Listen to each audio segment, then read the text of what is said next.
Alors, voici, on arrive à un blocage absolu que, disons, je dirais, qui se manifeste par... Alors, pendant très longtemps, c'était le gouvernement de Netanyahou qui parlait de processus de paix, de ce processus fantôme qu'on agitait euh, pour un peu calmer l'opinion internationale, mais pour lequel on avait des exigences telles qu'il était impossible. Donc, et puis, il s'est trouvé, alors qu'au faire, la seule solution possible, c'est une pression forte internationale, une pression de l'ONU, une pression des États-Unis, puisque déjà, il est arrivé dans l'histoire, avec le père Bush, que dans le fond, le père Bush a dit à l'époque à Shamir et aux autres, allez négocier à Madrid, sinon moi je vous coupe les crédits. C'est-à-dire, il a utilisé la pression. Et en effet, ils sont allés discuter, mais vous savez que ça n'a pas été très loin, ça a été jusqu'à Stockholm, et ça n'a pas quitté Stockholm. Donc, la pression. Or, nous voyons l'Europe qui n'a aucune unité politique, incapable de faire la moindre action et même profondément divisée.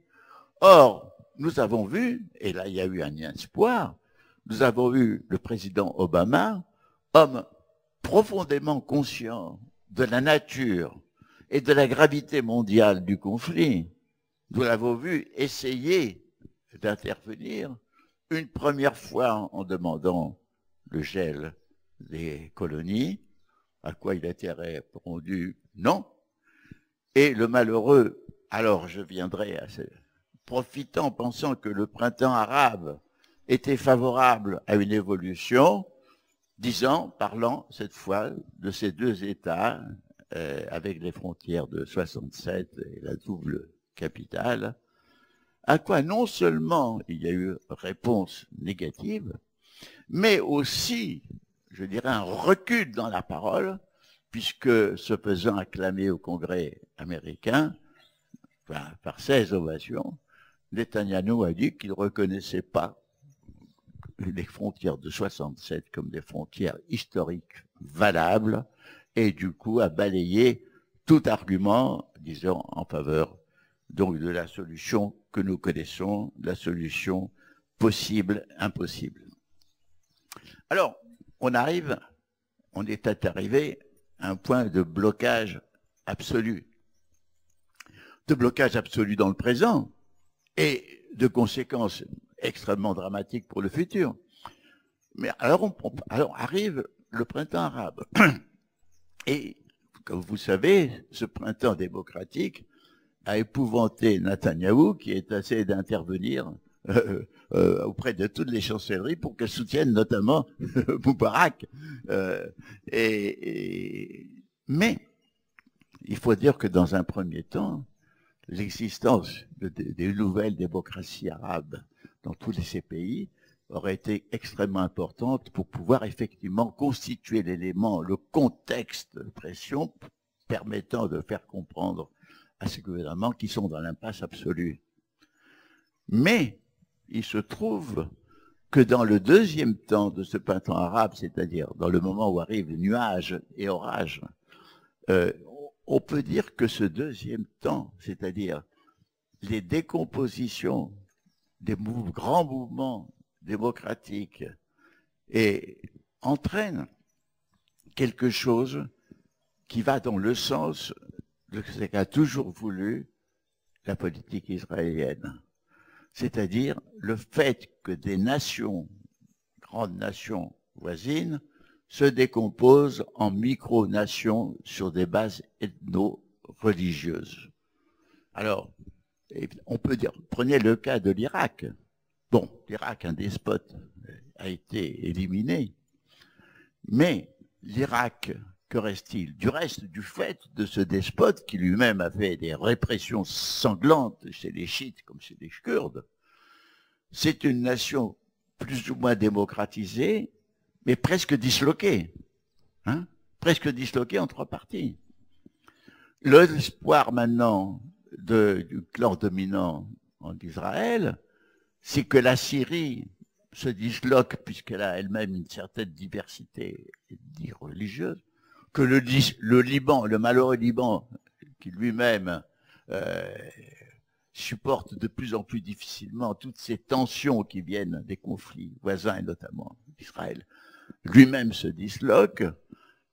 Bon, l'Égypte ne peut pas se disloquer, évidemment, mais la Libye se disloque, que l'Iran se disloque. Enfin bref, finalement, il y a une nouvelle perspective pour la politique bloquante d'Israël, qui est la décomposition en petits morceaux, qui soient démocratiques ou non démocratiques, de son voisinement.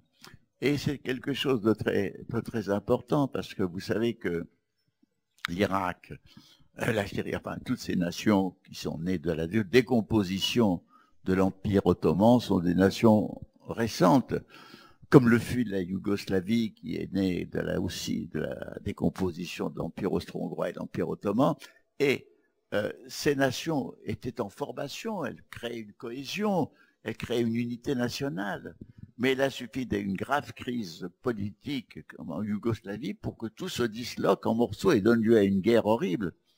Et donc, si vous voulez, ces nations Irak, ces nations Syrie, ces nations Liban sont extrêmement fragiles encore comme nations. Et donc, nous allons vers une situation peut-être d'aggravation. Voilà, peut-être. Donc, si vous voulez, alors que le printemps arabe était la promesse d'une vaste démocratisation de la région, qui elle-même, par elle-même, aurait finalement complètement isolé la politique ultra-réactionnaire d'Israël et obligé quelques mouvements à se faire dans ce pays, et où en plus une pression internationale aurait été ajoutée, nous voyons une situation absolument, je dirais, sans espoir immédiat. Nous savons qu'effectivement, à longue échéance, avec cette politique fondée uniquement sur la force, Israël est promis à un sort analogue à celui qui fut le royaume chrétien de Jérusalem ou celui de Saint-Jean d'Acre qui a duré un siècle et demi.